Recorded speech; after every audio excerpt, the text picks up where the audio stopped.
పోయే ముందు నేను I was worried like because మనం వాళ్ళు చూసే చూపులు వాళ్ళని కంట్రోల్ చేయడానికే మనకు సగం ఎనర్జీ పోతుంది. సో ఎట్లుంటుందో రా బాబు, బయట కూడా అంతే చాలా పెళ్ళైనోడు పెళ్లి కానోడు అందరూ అట్లే చూస్తారు కదా. సో అది ఎంతవరకు కంట్రోల్ చేయాల్సి వస్తుంది, దీన్ని ఎట్లా చేస్తాం రా బాబు అని అనుకునే 24/7 ఉండ. బయట ఏమో అవాయిడ్ చేసి కొంచెం పక్కకి వెళ్ళొచ్చు అట్లా ఉండేది అనుకున్నా. కానీ they were all very nice men in this season తో, అండ్ మంచి understanding, and they use to understand. ఏదైనా కొంచెం లో ఉన్నా సరే వాళ్ళే అర్థం చేసుకొని లైక్ ఓకే ఫైన్ అన్నట్టు ఉండేటోళ్ళు, మంచిగా ఉండేటోళ్ళు. ఓకే. అండ్ మణికంఠ బిహేవియర్ చూస్తా ఉంటే బయట మా అందరికి పిచ్చిలేస్తా ఉంది, ఈయన ఎప్పుడు ఎట్లా ఉంటున్నారు, గజరీ టైప్ ఉంటున్నారు, అపరిచిత టైప్ అని చెప్పి. హౌస్ లో మీరు ఎలా ఆయన్ని ఓవర్కమ్ చేస్తున్నారు? అసలు ఆయన్ని మనం మంచి విధంగా మాట్లాడినా ఆయన తీసుకునే విధానం వేరు ఉంటుంది. సో మీరు ఎలా దాన్ని ఓవర్కమ్ చేస్తున్నారు? మణికంఠ ఏమైనా యాక్ట్ చేస్తున్నారా ఏంటి, లేకపోతే జెన్యున్ గా ఆ యొక్క ట్రిక్ ని ప్లే చేస్తున్నారా? నేను ఇంకంతా ఆలోచించి మనుషుల్ని తీసుకోలేదు ఇక్కడ. పాపం ఫస్ట్ నామినేషన్ లో అందరు హౌస్ అంతా అగేన్స్ట్ అయిపోయి మొత్తం అంత ఇట్లా మీదకి వచ్చారు. అప్పుడు కూడా ఐ వాజ్ దేర్. లైక్ ఏదైనా సరే, గేమ్ అయినా సరే, ఏదైనా సరే, ఒక మనిషి అంత ఏడుస్తున్నాడు, అంత వీక్ అవుతున్నాడు అంటే we have to be there అంతే అని అనుకున్నాను నేను. అండ్ నా దగ్గరికి అక్క అని వచ్చినప్పుడు నీకేం సపోర్ట్ కావాలా గంతే, అంతవరకే ఉన్నా నేను. నాకంత అనాలిసిస్ చేసి వాడిని ఏదో రీడ్ చేసి చేయాల్సినంత లేదు. పర్సనల్ టార్గెట్ చేస్తుంది అనుకోవచ్చా? వాళ్ళిద్దరికి ఏం జరిగిందో, వాళ్ళిద్దరి ఏం ఆలోచన నాకు తెలియదు గౌతమి గారు. నా గురించి నన్ను అడిగితే నేను ఇంటర్వ్యూ ఇస్తా. అంటే హౌస్ లో మనం అనుకుంటాం, ప్రతి సీజన్ లో చూస్తూ ఉంటాం కదా, ఈ పర్సన్ ఇంకా నేను మొత్తం సీజన్ అంతా నేను నామినేట్ చేస్తా అని చెప్పి ఒకరు పెట్టేసుకుంటారు ఇంకా ఫస్ట్ వీక్ నుంచి కూడా. అవునా? అండ్ లాస్ట్ సీజన్ ప్రతి సీజన్ లో మేము వస్తూ ఉన్నాం కదా, ఈ పర్సన్ ఇంకా వాడు మంచిగా ఆడని చెడ్డగా ఆడని తనే నా టార్గెట్ అన్నట్టు పెట్టుకుంటారు. మరి హౌస్ లో మీరు అందరూ ఉన్నప్పుడు అరే ఎందుకు అట్లా Yashmi, this is not fair అని చెప్పి చెప్పడం కానీ, మంచిగా ఆడినప్పుడు మంచిగా అట్లా మీరు సజెషన్స్ అట్లా ఏం ఉండదా? అంటే షేర్ చేసుకోవడం కానీ, ఒక పర్సన్ నేను నా నామినేషన్ ఫర్ మీ గేమ్ నాకు అర్థమైంది వేరు, మీరు అందరు చూసేది మీరు సీజన్లు అన్ని చూసిరంటారు. నేనైతే అసలు ఏం సీజన్స్ చూడలేదు.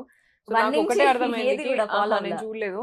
ఎక్కడెక్కడో ఏదో ఫన్ ఎపిసోడ్స్ కొన్ని చూసిన, అవి చూసి అనుకునేసి నేను ఇంత డాన్స్ చేయగలుగుతాను, ఇంత ఫన్ చేయగలుగుతాను, అసలు నేను ఏం చేస్తా ఇట్లా అని అనుకునేది ఇప్పుడు పోయే ముందు చూపించినప్పుడు. So for me like I don't know about this game ప్లానా లేకపోతే ఇదా అదా అని నేను అంత ఆలోచించలే. ఎవరైనా నా దగ్గరకు వచ్చి ఇప్పుడు Yashmi shared few things with me before nomination day, కొంచెం అదే మనీ గురించి షేర్ చేస్తే నేను అన్నా నీకు నువ్వు స్టాండ్ తీసుకోవాలా, కెమెరాకి వెయిట్ చేసి అంతేందమ్మా ఆలోపే ఇంకేమైనా నువ్వు ఫీల్ అయితే ఎట్లా, నీకు నువ్వు స్టాండ్ తీసుకోవాలి కదా, వెంటనే you should push him away and shout at him or do something. నువ్వు కెమెరాకి చెప్పుకుని ఏడ్చుడేంది అంటే నాకు ఏం చేయాలో అర్థం కాలే, and next time do this అని నేను సజెస్ట్ చేసిన. And I'm always there for you పర్సనల్గా, ఎప్పుడైనా సరే నేను ఉంటా. అండ్ ఆల్సో నా తరపు నుంచి నేను ఏమైనా చెప్పాలి అని అనుకుంటే, మణికంఠకి ఏమైనా పాస్ చేయాలి అంటే చెప్పు, నేను దాన్ని గైడ్ చేస్తాను. నేను ప్రాపర్గా ఇట్లా జరగకుండా ఉండడానికి నాకు ఎక్కడ ఛాన్స్ ఉంటే నేను అక్కడ నేను గైడ్ చేస్తావని, దూరంగా ఉండరా ఇట్లా రా అని చెప్పడానికి. So this is what I shared with Yashmi నాతో షేర్ చేసుకున్నప్పుడు. యాక్చువల్లీ యష్మి నిఖిల్తో షేర్ చేసుకున్నప్పుడు నేను మధ్యలో వెళ్తే Nikhil sir like she is the right person to help you అని మాట్లాడితే అప్పుడు నాతో షేర్ చేసుకుంది, ఇట్లా జరుగుతుంది నాకు మనకి ఇట్లా అనేసి. I said like stay strong and do not take everything into this, we are just in the game, but that doesn't mean like నువ్వు అన్ని తీసుకోవాలనేది కాదు.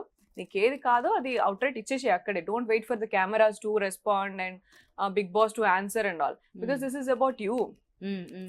నువ్వు ఫీల్ అయ్యి నువ్వు ఇంకేమైనా నెక్స్ట్ స్టెప్ చేస్తే ఎవరికి ఎవరు రెస్పాన్సిబుల్ ఉంటారు? Cameras will not come and help. Weekend దాకా ఎందుకు వెయిట్ చేస్తున్నావు నువ్వు? రైట్ అవే నువ్వు you just push him away and take a call. ఇంకొకసారి ఉంటే ఇట్లా అనేసి బెదిరియాలి కదా, that is what you have to B అని నేను చెప్పిన. నేను యష్మికి నా తరపు నుంచి నేను ఏం చెప్పాలో అది వరకు చెప్పిన. అండ్ మీరు నెగిటివ్ అయిన ఎపిసోడ్ నాగార్జున గారు కూడా సాటర్డే రోజు మంచిగా ఫైర్ అయ్యారు.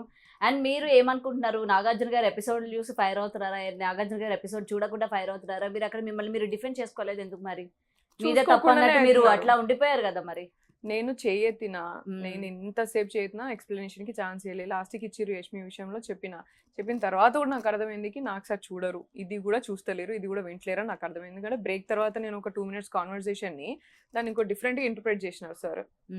సో నాకు అప్పుడే అర్థమైంది క్లియర్కి చూస్తలేరు. సో అండ్ ఆయన చూస్తున్నారా చూడలేదా అనేది పాపం ఆయనది పక్కన పెట్ట, ఆయన డ్యూటీ ఆయన చేస్తారు కావచ్చు, నాకు సార్ది పక్కన పెట్టని. But what I understood is team also wanted to portray me in this way అనేది అర్థమైంది. Bigg Boss team wanted to నన్ను ఇట్లనే చూపియాలి అని అనుకున్నారు మీరు, ఇవే మీరు తీస్తున్నారు. ఎందుకంటే ఆ చిన్న సెంటెన్స్ కి అటుకట్ ఇటుకట్ సెంటెన్స్ నేను మాట్లాడే అది ఫ్లోలో కూడా అటుకట్ ఇటుకట్టే నీకు. అండ్ జరిగిన ఇప్పుడు మీరు యష్మితోని నామినేషన్ లో మాట్లాడలేదు మీరు అని అంటున్నారు. నేను 2 గంటలు మాట్లాడినా, 2 గంటలు లిటరలీ మాట్లాడినా నేను. అండ్ డ్రెస్ చేంజ్ చేసుకొని వచ్చినాక మాట్లాడినా, నామినేషన్ గ్రౌండ్ లో లిటరలీ ఒక ఐ థింక్ 45 నిమిషాల దాకా మాట్లాడి నింటా, రూమ్ లోకి వచ్చినాక ఒక అరగంట మాట్లాడి, ఇదంతా అట్లీస్ట్ 2 గంటలు మాట్లాడి. మీకు అది ఒకటే, that is what like you know what you understood, దాన్ని చూడడం వల్ల యష్మితోనేమో మాట్లాడలేకపోయింది అని నీకు అర్థమైంది. కానీ నేను మాట్లాడింది అంతా పోయిందా? నేను మాట్లాడినా. అండ్ అక్కడ కూడా సార్ చూపించిన దాంట్లో కూడా అదే కదా. అండ్ నేను సారీ చెప్పిన నెక్స్ట్ డే పోయి, ఎందుకంటే నాకు నిఖిల్ చెప్పేంత వరకు నాకు తెలియదు ఆమె గా పాయింట్ తెచ్చుకొని గిదిన్కి కనెక్ట్ చేసుకున్నదని, ఏదో రిలేషన్షిప్ అని గిదిన్ కానీ నాకు అసలు ఎక్కను కూడా ఎక్కలే ఇక్కడ. నిఖిల్ చెప్పినాక అరే ఐఎమ్ నాట్ దాట్, నేను చాలా సెన్సిటివ్ ఈ విషయంలో అని చెప్పి నేను నెక్స్ట్ డే మార్నింగే పోయి నేను సారీ చెప్పిన. ఆల్దో నిఖిల్ తో నాకు కన్ఫ్యూజన్ అది ఐ గాట్ హర్ట్. నువ్వు లిటరలీ బ్రోక్ మై హార్ట్ రా ఈ విషయంలో. ఆమె చెప్పంగానే అట్లా ఇట్లా తీసుకున్నావు నువ్వు, అది మీరు చెప్పారు నిఖిల్ తో అట్లా అని ఫీల్ అయినా. ఆ రోజు నైట్ అంతా నేను వాడి గురించి ఫీల్ అయినా. నా ఫ్రెండ్ అయి ఉండి నువ్వు ఇట్లా చేస్తావురా, ఎట్లా స్టాండ్ తీసుకోకుండా. ఎక్కడైనా స్టాండ్ తీసుకోండి నిఖిల్, అందరితో మంచిగా ఉండాలా అని చూస్తారు. అట్లీస్ట్ ఈ విషయంలో this is sensitive about women కదా, at least you should have taken. ఏమో తన విషయంలో తను కూడా అమ్మో నేనేమైనా నెగటివ్ అవుతున్నానేమో, ఈ విషయంలో మనం కొంచెం దూరంగా ఉందాం అని అనుకోవచ్చు. It could be humanly possible. ఆయనకు కూడా ఏం ప్రెషర్స్ ఉన్నాయి, ఎందుకంటే ఆయన కూడా ముందు సీతుది ఇది జరిగినప్పుడు కూడా చాలా బయట ఎట్లా పోర్ట్రే అవుతుందో నాకు ఇది ఇష్టం లేదు ఇట్లా అని ప్రెషర్ ఫీల్ అయ్యిండు నిఖిల్ చాలా. So it could be. అందుకనే నేను అరే ఐ గాట్ హర్ట్, కానీ నేను ఎప్పుడైనా నీతోని ఉంటారా, నేను ఐ విల్ సపోర్ట్ యూ ఇట్లా అని ఏదో నేను అప్పుడు మాట్లాడినా కదా, ఐ ఆల్వేస్ రెస్పెక్ట్ యూ ఇట్లా అని చెప్పేసి అప్పుడు చెప్పినా నేను. ఇట్స్ ఓకే, నేను హర్ట్ అది ఉంటది నాకు ఎప్పుడు, బట్ ఇట్స్ ఓకే ఇట్లా అని చెప్పి నేను ఎమోషనల్ గా అది కూడా నేను స్ట్రెంత్ ఇచ్చిన. అండ్ యష్మికి సారీ చెప్పింది మీకు తెలియదు, విష్ణుకి సారీ చెప్పిన షార్ట్ మీకు తెలియదు. సో ఏం పోర్ట్రే అవుతుంది, అరే ఇంత చేసినాక ఈమె ఇంత సారీ చెప్పకుండా ఉన్నదిరా అనేదే నువ్వు పోర్ట్రే చేసినావు కదా నాకు. మరి అట్లీస్ట్ ఇది చేసినప్పుడు ఇది కూడా చేసి నింటే నీకు ఒక ఐడియా వచ్చేది. బిగ్ బాస్ టీమ్ తో మాట్లాడారా, ఇట్లా ఎందుకు ఈ విధంగా పోర్ట్రే చేశారు, ఈ విధంగా నన్ను ఎందుకు ఇట్లా బదనాం చేశారు అని చెప్పి మీరేం మాట్లాడలేదు? నేను అడిగినా, ఎందుకంటే నెక్స్ట్ వెళ్ళే ఏమైనా సరే కొంచెం ఆలోచించుకోవాలి కదా. మరి డెఫినెట్ గా ఆలోచించుకోవాలా, అదే డెఫినెట్ గా ఆలోచించుకోవాలా. Only if you are ready for you know to take anything and you know ఏ చేసినా ఇష్టం ఉన్నది చూపించుకుంటారా బాబు అని క్లారిటీ ఉంటేనే మీరు పోవాలా. నాలాగా పిచ్చిదానిలాగా పోయి ఏదో ఉందాము అని చెప్పేసి అనుకోవడానికి వీల్లేదు. Please do think about it. And I heard like తర్వాత కూడా చాలా మంది కెరియర్స్ కూడా స్పాయిల్ అయినాయి ఇట్లా అని చెప్పేసి కూడా విన్నాను. ఎందుకంటే సీజన్స్ నుంచి బయటకు వచ్చిన తర్వాత చాలా మంది లేడీస్ పైన అప్పుడు తేజస్విని గారు కావచ్చు, రతిక గారు కావచ్చు, సో ప్రతి ఒక్కరు కూడా బయటకు వచ్చిన తర్వాత take a stand for your self and talk about it. At least వాళ్ళు ఏం చూపిస్తే అది అగ్రిమెంట్లు, ఇప్పుడు నాకు కూడా అగ్రిమెంట్లు ఉంటది, అగ్రిమెంట్లు ఉన్నాయి నాకు కూడా. I don't care about all those things.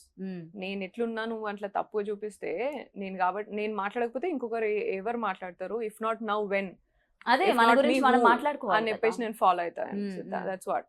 So I will speak it out. లేదు నువ్వు బిగ్ బాస్ టీమ్ కనుక కరెక్ట్ చేసి నేనంటే బ్రింగ్